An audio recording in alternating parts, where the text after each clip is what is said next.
సేపట్లో సింగర్ చాలా దూరం నుంచి షూటింగ్ అన్ని ఆపుకొని వచ్చింది. ఒక్కసారి మీరు ఇలా కూర్చుంటారా ఏసయ్య?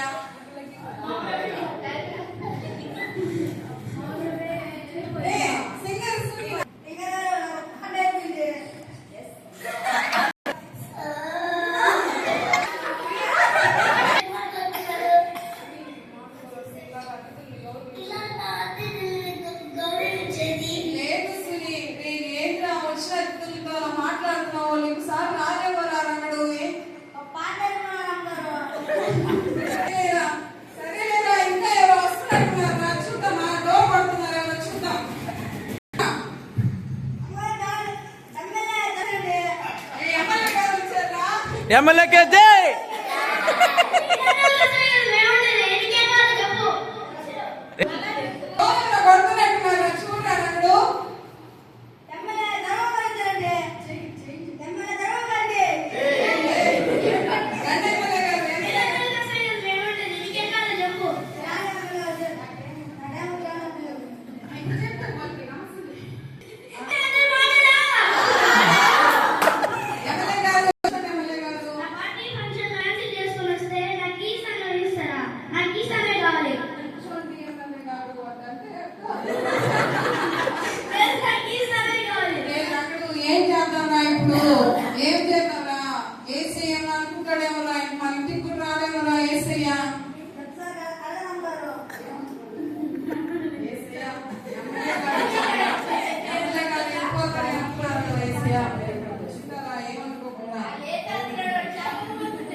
అప్పుగా ఉంటే ఇస్తారా?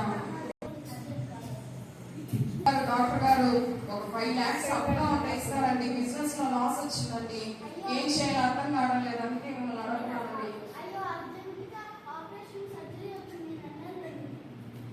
సునీ, నాకు 5 lakhs అప్పుగా ఉంటే ఇస్తావే. అర్జెంట్గా ఎమర్జెన్సీ 5 lakhs అప్పు కావాలి. ఎమ్మెల్యే గారు మీకు ఓట్ వేసి గెలిపించాం కదండి. ఒక 5 lakhs ఉంటే ఇస్తారండి. మా ఫ్యామిలీలో కొంచెం రోడ్లో పరిస్థితి 5 lakhs అర్జెంట్ గా కావాలండి. ఏదో ఒకటి చేయండి.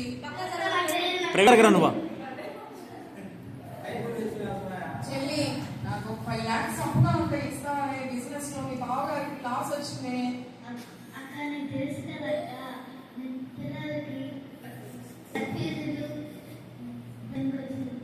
చెల్లి అలా అంటే ఎలా చెల్లి? వచ్చిన ఇచ్చేస్తలేవే.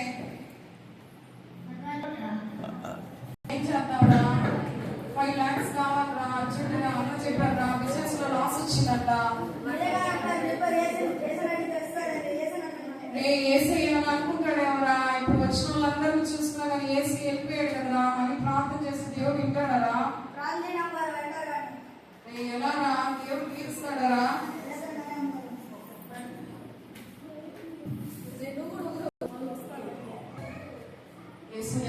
మనుషుల్ని నియమించానేమో తండ్రి.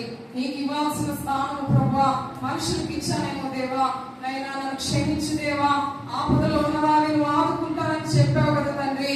మనుషులు నమ్ముట కంటే నేను ఆశ్రయించడం మేలని మీరు నన్ను మాట్లాడారు కదా దేవా. మిమ్మల్ని ఆశ్రయిస్తున్నాను తండ్రి. నా పాపాలు క్షమించు. నేను చేసిన తప్పిదములు ఉంటే నన్ను క్షమించు. మనుషులకి ఇవ్వాల్సిన విలువ తండ్రి నైనా మీకు ఇవ్వాల్సిన విలువ నేను మనుషులకి ఇచ్చుంటానేమో. దయతో నన్ను క్షమించమని అడుగుతున్నాను దేవా. మీరే తోడుగా నా ప్రార్థన ఆలకించి నాకు ఈ సమస్యలో నుంచి నన్ను విడిపించమని అడుగుతున్నాను దేవా. భయపడకము, నేను నీకు తోడై ఉన్నాను.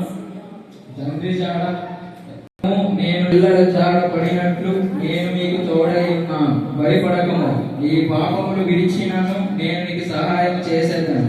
ఇప్పటికైనా తెలుసుకున్నావు కుమార్తె.